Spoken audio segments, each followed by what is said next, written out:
eu agora vou lhe convidar para uma jornada muito longa.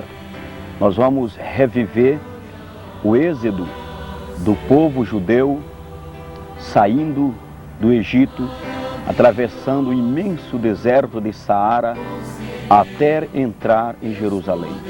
Tenho certeza que você, ao viver comigo passo a passo cada parada deste êxodo, desta saída do judeu, você não somente vai compreender as lutas, as dificuldades do povo de Deus, como vai aprender a amá-los e orar por eles mais e mais. Esta data do êxodo, ou da saída de Israel do Egito, foi ordenada por Deus que ficasse como um memorial eterno para o povo judeu. Por isto que os judeus comemoram sempre a Páscoa no dia 14 de abril, comparando com o nosso calendário. Observemos inicialmente os dados preliminares sobre o êxodo. Este episódio é o mais marcante da história de Israel.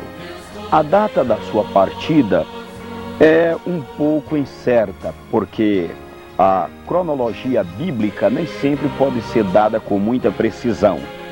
Mas acredita-se que aconteceu aproximadamente nos anos 1444 a.C. Moisés fez um censo completo do povo e das tribos, e nós podemos dizer que entre homens, mulheres e crianças estava ali um povo em torno de 3 milhões, contando homens, sem contar com mulheres e crianças.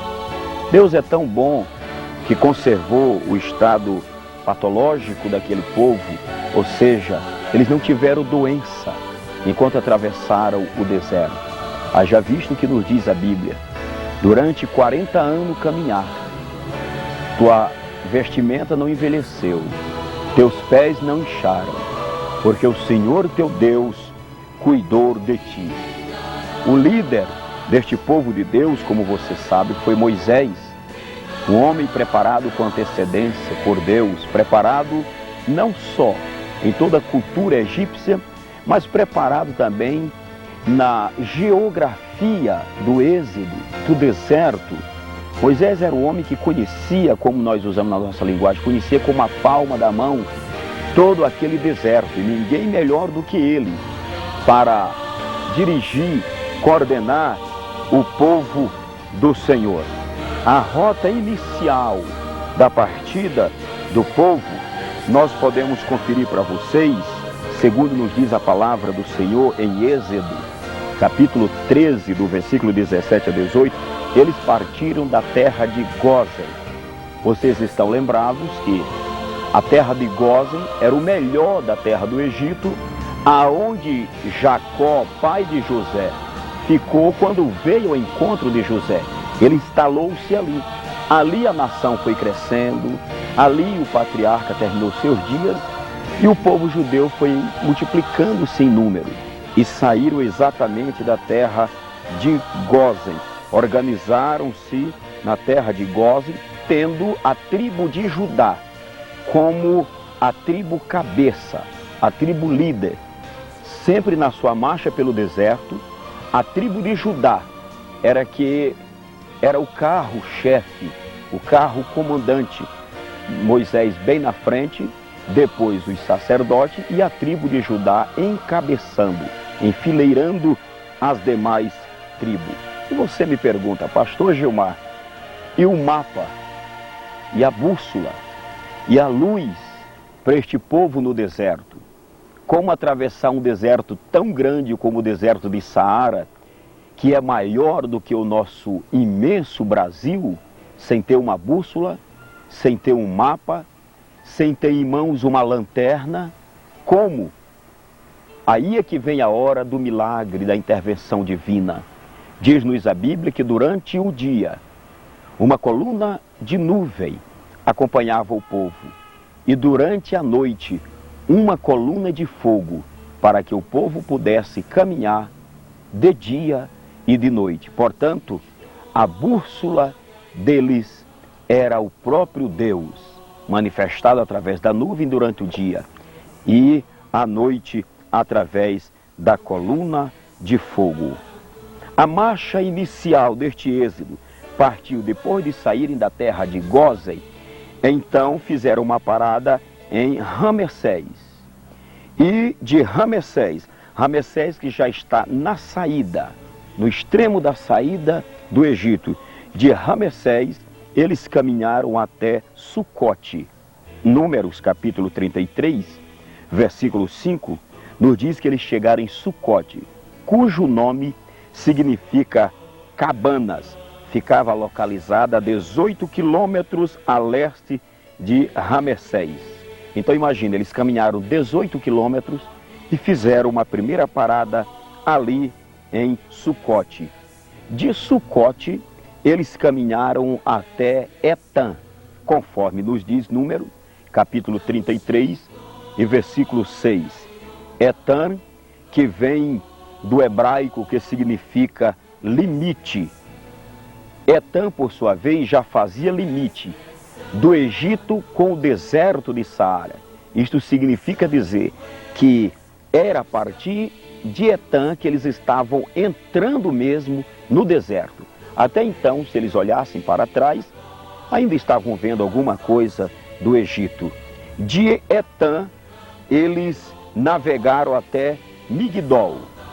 Migdol, conforme registra Números, capítulo 33, versículo 7, Migdol, o seu nome significa torre fortificada. Os filhos de Israel, a esta altura, estavam caminhando em direção leste, ou por que não dizer, em direção leste-norte. Se eles continuassem por Migdol, eles iam tomar a direção sul, deixando o Mar Vermelho para um lado e indo em direção sul. Então caminharam, continuaram por Migdol, até que chegaram em Pi-Hairote, conforme diz Número 33 e 8.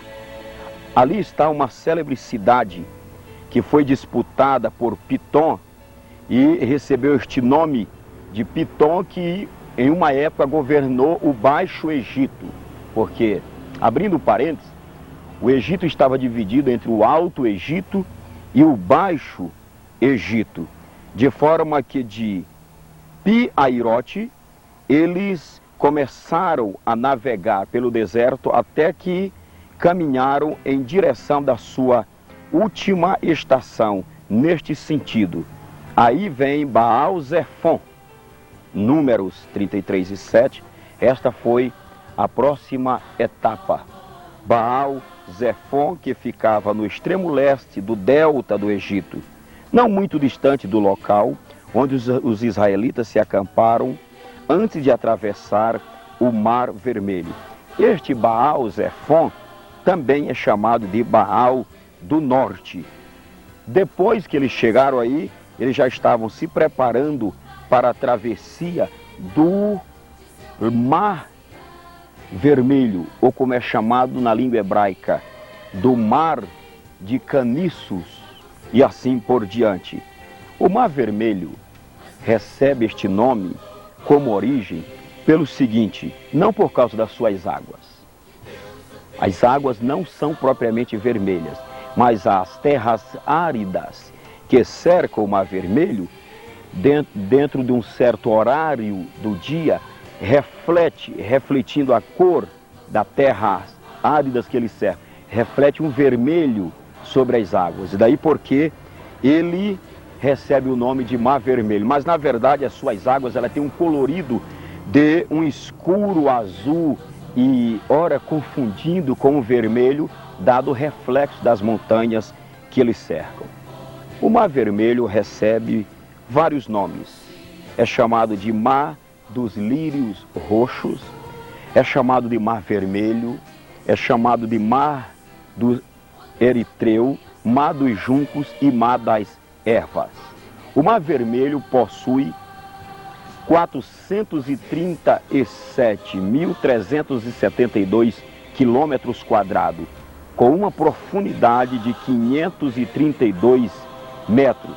Ele geograficamente, separa o norte africano do norte asiático, prolongando-se por quase 2.000 quilômetros.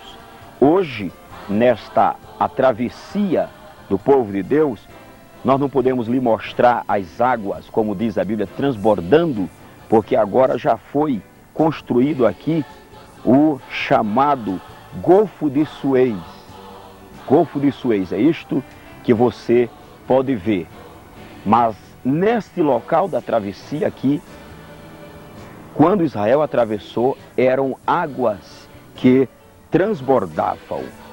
Depois que eles atravessaram o Mar Vermelho, eles marcharam pelo deserto do Mar Vermelho até despontar no Sinai, passando pelo deserto de Su. O deserto de Su é uma região desértica e que é conhecido também por deserto de Etã. Daí chegaram em Mara, conforme diz Números, capítulo 33, versículo 8. Imaginem, depois de toda esta jornada, ao chegar em Mara, exaustos, cansados, com sede, eles procuravam água. E a única fonte que encontraram ali eram águas amargas. E ali o povo murmurou pela primeira vez. Outras ocasiões eles murmuraram, como nós vamos ver. Mas dado a sequidão, quem sabe ele vendo seus filhos gritando, pai, estou com sede, e até o animal já desfalecendo de sede, a primeira água que encontraram era amargosas. Eles murmuraram, eles desejaram as águas do Nilo e a sede era grande. Mas aí o Senhor disse a Moisés que ele fosse e cortasse um pedaço de madeira. E daquele madeiro ele jogou sobre as águas e ela tornou-se doce, ou no jeito, nas condições do povo beber. Aí o povo começou a entender que o Deus do céu estava com Moisés e passaram a reverenciar mais ao seu líder Moisés. Ainda hoje, os beduínos, esses que vivem nas costas do deserto, eles ainda hoje usam a prática de pegar a casca da madeira, lançar sobre as águas para tirar soda da água e então servir-se destas águas. Muito bem, partindo de Mara, o povo já saciado, beberam bastante, refrigeraram-se, reconheceram a providência divina. De lá marcharam até Elim, diz-nos Número capítulo 33, versículo 9. O nome Elim significa Teberinto, ficava entre Mara e o deserto de Sim. Ali por perto estava uma área de uma distância mais ou menos de uns 10 quilômetros, que também pertencia a este deserto de Sim, muitas das vezes chamado de povoado de Elim. Quando eles aproximaram-se de Elim, chegando a Elim, ali houve outra sede, só é que as águas não eram mais amargas. Ali eles encontraram 12 fontes de água. Ali eu penso que o povo parou, desceu a carga de sobre os animais, desceram suas cargas das costas, sentaram-se, sem determinar a hora de levantar-se. Esse lugar é lindo, como vocês podem ver. Este lugar é por demais lindo. Aqui, neste povoado, aqui já não é propriamente um deserto, mas o povoado de Elim. Eles beberam, saciaram e depois depararam-se com uma grande surpresa. Cerca de 70 palmeiras estavam como que recepcionando o descanso deles neste povoado, no meio do deserto, este povoado de Elim. Se vocês me permitem, posso dizer-lhes que essas 12 fontes representam os 12 apóstolos de Jesus Cristo, os primeiros comissionados por Cristo para levar a água da salvação para os sedentos pecadores. E vocês estão lembrados que depois dos 12, Jesus chamou mais 70 e os comissionou e os mandou entrar nas cidades, expulsar os demônios, curar os enfermos e anunciar o reino dos céus. Eles aqui estão sendo representados por estas 70 palmeiras. Então o povo descansou, enxugou o suor, bebeu, reabasteceu seus cântaros de água e prosseguiu a jornada. Então eles, saindo de Elim, foram agora até o deserto de Sim. O deserto de Sim significa pântano. Na língua hebraica, estava entre o Elim e o Sinai. É uma região muito arenosa, mas foi ali no deserto de Sim, nesse deserto arenoso, onde não se via nada. Quando eu digo arenoso para vocês, é porque até as árvores eram poucas. Era um deserto descoberto, destampado, e ali eles sentiram fome. Ali foi a vez da fome. A sede, a experiência da água ficou para trás. Agora foi a fome. Eles voltaram a pensar: quem nos dera estivéssemos no Egito para comer dos pepinos e dos melões do Egito. Nesta nossa viagem por aqui, eu, a minha esposa, meu companheiro, o irmão Elton, nós podemos provar dos melões, dos pepinos do Egito. Não resta dúvida, são apetitosos, são gostosos. E eu dou razão para Israel quando chega naquele deserto. E agora, o que comer? Eu penso que a provisão que eles trouxeram no caminho já havia terminado. E murmuraram de novo. Mas aí o Senhor disse a Moisés: fala ao povo e diga: agora vereis a providência do Senhor. E ali choveu pão do céu. Foi no deserto de Sim que caiu o maná. E durante toda a jornada de Israel, eles viveram deste maná, deste pão que veio do céu, deste pão que o Senhor providenciou. Lá no livro dos Salmos, quando o salmista já está recordando esta jornada pelo deserto, ele faz uma pergunta assim: poderá o Senhor preparar-nos uma mesa no deserto? O Senhor preparou uma mesa no deserto para Israel. Não somente o maná, mas cordonizes voavam na altura no máximo de 1 metro. E eles cobriram, as cordonizes eram tantas que cobriram toda aquela região. E eles pegavam aquelas cordonizes e comiam, misturando-as com o maná. É aqui que o Deus do céu recebe o nome de Jeová Jiré. Jeová Jiré, o Deus da provisão, o Deus que tudo providencia. Eu estou certo que você conhece este Deus, Jeová Jiré, o Deus da providência. Do deserto de Sim, onde choveu o pão do céu, eles marcharam em direção a Refidim. Agora imagine, olha a lógica do êxodo. Quando chegaram no deserto de Refidim, a sede foi forte, a sede foi absoluta. O nome Refidim significa largueza. Foi o último acampamento de Israel antes de chegar no deserto do Sinai ou na planície do Sinai. Só é que aqui em Refidim o povo teve sede. Algumas coisas aconteceram aqui no deserto de Sindi. No deserto de Sindi travou-se a primeira batalha de Israel entre os filhos de Israel e os amalequitas. Estão lembrados? Moisés subiu ao monte, Arão segurava a sua mão, porque a sua mão era pesada. Então aconteceu isto: ele apoiava o seu braço sobre a pedra na rocha, e Arão segurava a sua mão.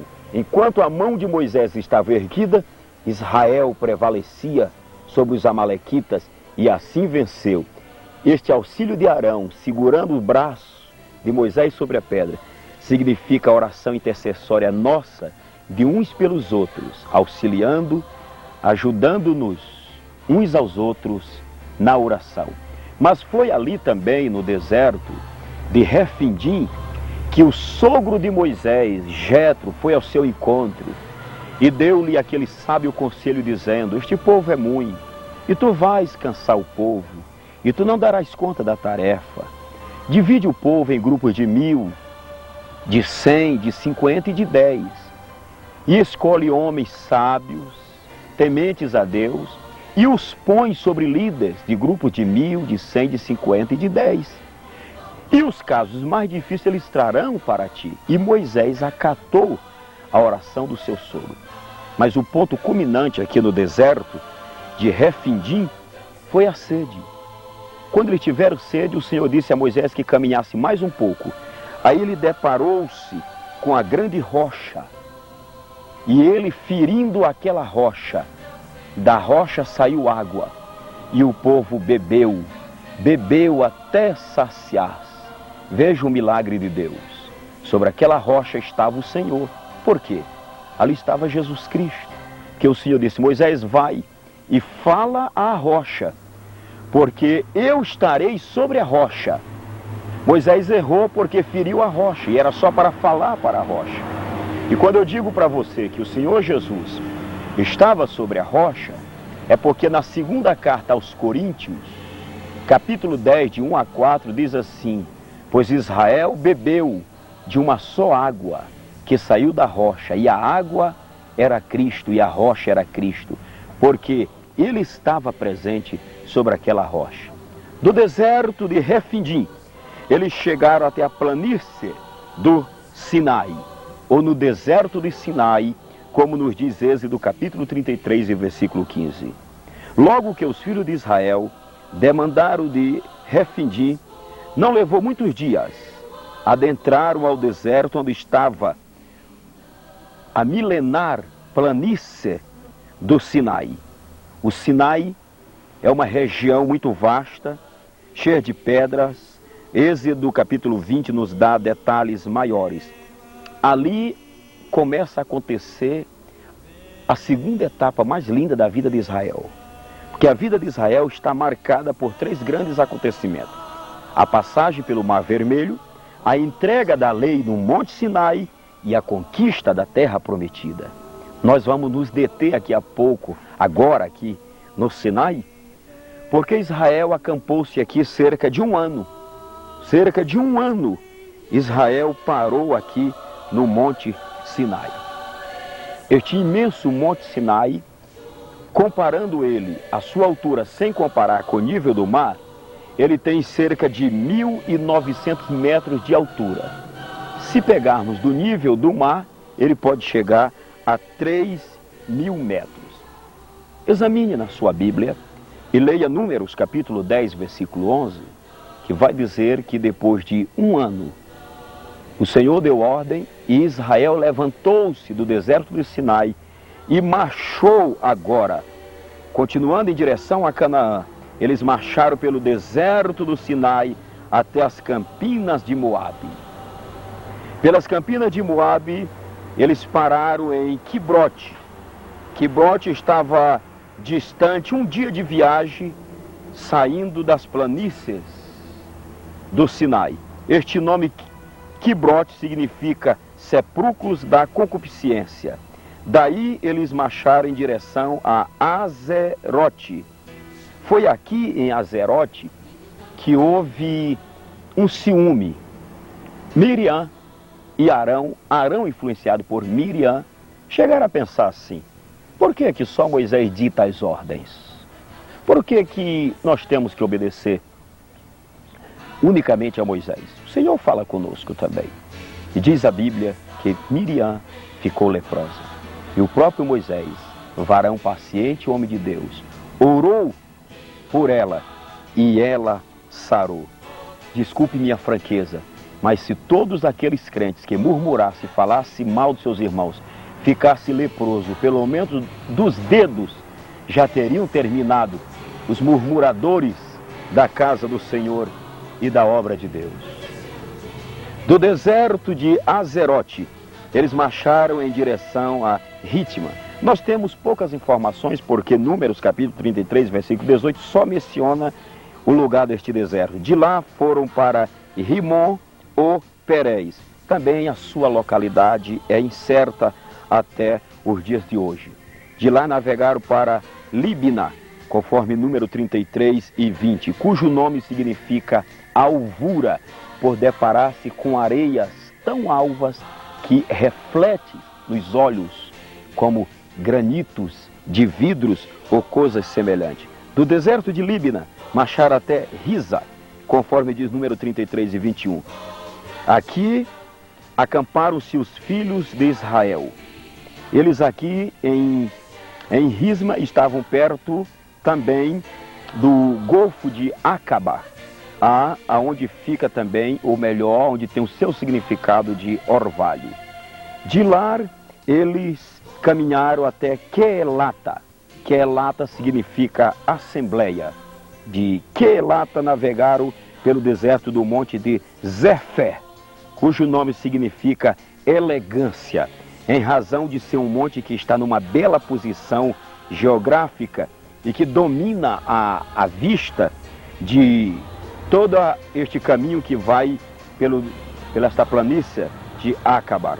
De lá eles caminharam por Arada, que significa terror. Fica aproximadamente 72 quilômetros a sudoeste de Elate. De lá navegaram para Maquelote, conforme o número 33 e 25. De Maquelote para Taate, que fica num lugar acidentado, antes da chegada em terras cujo nome significa o que está embaixo. De Taate foram para Tera, que está situada perto de Mitictá, cuja localização também é incerta. De lá caminharam até o deserto de Moserote, cuja palavra significa Mozerã ou castigo. Ele fica distante pouca coisa do Monte Or, aonde Arão, depois de aceitar a idolatria do povo em fazer um bezerro de ouro, morreu. E de lá sepultaram o seu corpo e plantearam e choraram, velando o corpo de Arão, irmão de Moisés. De lá navegaram para O Agigade. O Agigade fica próximo das montanhas de Gileade. De lá caminharam até próximo de Ezion-Gebé.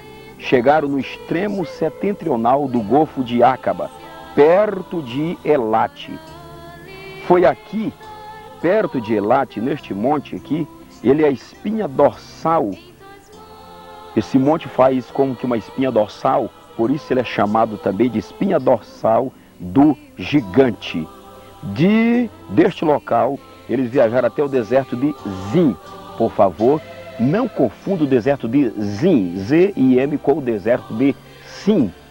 O deserto de Zim, cujo nome significa Palmeiras Baixa, estava fixado cerca de 106 quilômetros a sudoeste do Mar Morto. Ficava muito distante já, extremo meridional da Palestina, e constitui-se já um limite ocidental das terras de Edom. De lá, finalmente chegaram ao Monte O. Quando os israelitas acamparam no Monte O, eles estavam na região fronteiriça de Edom. A tradição aponta para a localização exata deste monte, aonde foi feito o sepultamento de Arão. Este monte tem cerca de 1.600 metros de altura. Daí eles navegaram para Zalmona, cujo hebraico significa sombrio, devido se encontrar num local mais frio e que faz uma sombra parecido com um acampamento. Por isso o seu nome significa sombrio.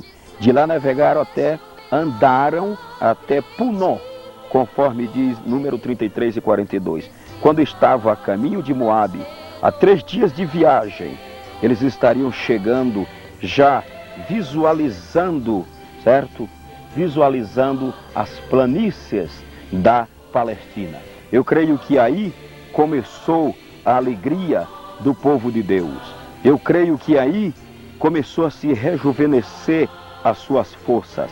Eu creio que aí os ânimos se renovaram, porque eles já estavam como que visualizando a terra prometida. Mas de lá ainda caminharam até ao monte chamado Monte de Abarim, que na língua hebraica significa regiões de além. Então eles já haviam deixado a outra região, já estavam visualizando aquela que era além para eles, mas que agora já estava aproximada. Caminhando, mais alguns dias, chegaram defronte do Monte Nebo. Atente bem para isso. Depois leia na sua Bíblia, Números 33 e 47. Nebo significa arauto. É o ponto máximo das montanhas de Abarim. Ficava defronte do local por eles acampados, por ser uma elevação de 793 metros de altitude. Ficava também defronte de Jericó, ao norte da foz do Jordão, a 15 quilômetros a nordeste do Mar Morto. Hoje ele é chamado de Jebel Neba, em cujo cimo do monte Moisés contemplou a terra e dela se despediu. Chegamos nessa nossa jornada bíblica com o povo de Israel, neste êxodo do Egito. Nós chegamos agora nas Campinas dos Moabitas. Fica na região neotestamentária já. Está cerca de 7,5 quilômetros do Jordão.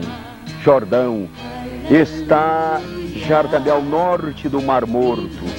Ali os heróis de Jeová iriam acampar cerca de 7,5 quilômetros. Eles estariam deparando-se com o Jordão.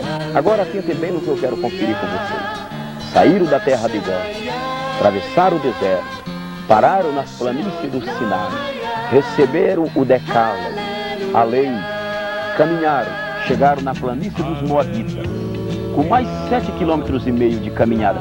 Para quem já cortou todo este deserto do Saara, estes 7,5 quilômetros parece um palmo sem tirar o segundo pé do lugar. E agora o Senhor diz a Josué, hoje engrandecerei o teu nome diante dos olhos deste povo. E disse, e acontecerá que, assim que os pés dos sacerdotes, daqueles que levam a arca do concerto, tocarem nas águas do Jordão, as águas se abrirão e o povo passará até enxuto. Mais uma vez, Jeová Jiré iu fazer as águas se abrir agora do Jordão, como fez com as águas do Mar Vermelho. E aconteceu que quando os pés daqueles que levavam a arca do Senhor pisaram sobre as águas do Jordão, as águas se abriram e Josué passou com o povo até enxuto. Agora era a hora do triunfo, era a hora do gozo, era a hora da alegria, era a hora dos abraços, era a hora da adoração. Milhares ficaram no deserto, porque no dia da entrega da lei perderam a paciência, fizeram um bezerro de ouro, prostraram-se, adoraram-se. Naquele dia morreram quase 3.000. Muitos ficaram. Esta geração que está atravessando o Jordão agora, para tomar conta de Jerusalém, para tomar conta da Canaã, terra que emana leite e mel, é uma geração nova.